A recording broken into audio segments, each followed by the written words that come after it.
Hello guys, welcome back to my YouTube channel Code VDK. So once again, I warmly welcome to all of you for today's session. So last video have I already discussed about what is variable, what is constant, and what are the data types basically, right? So have you seen the data types and variables? So data type which kinds of value entered by the user, right? It can be number, string, float, right?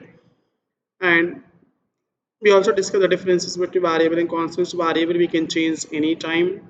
Variable is one kind of container which store the values in computer memory, right? And we also see the variable need to assign value before it's used to ensure that the memory space occupied to the variable is initialized with the valid value, right?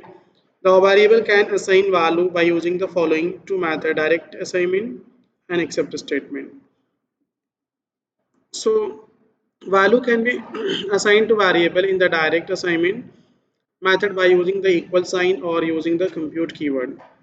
So equal sign assignment operator which we use for assign the value to the variable. Suppose a equals to 10. So a is a variable, 10 is a value which is stored by the a variable.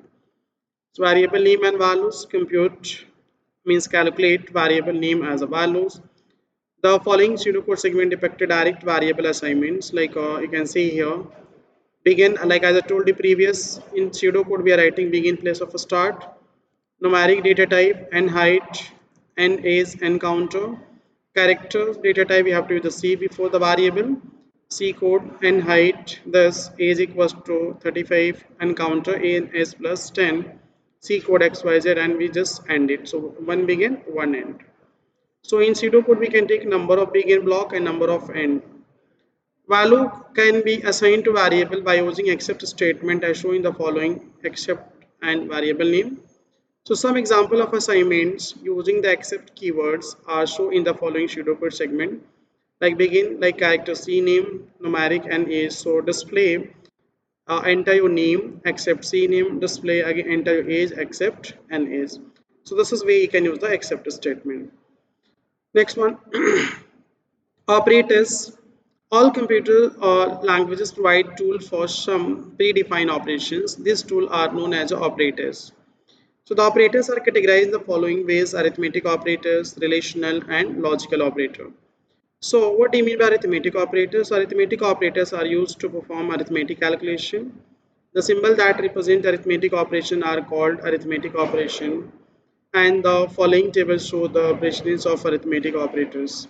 So as you can see here, plus, minus, multiply, divide. You can see the high to low. This is sequence of the arithmetic operator basically here. Okay.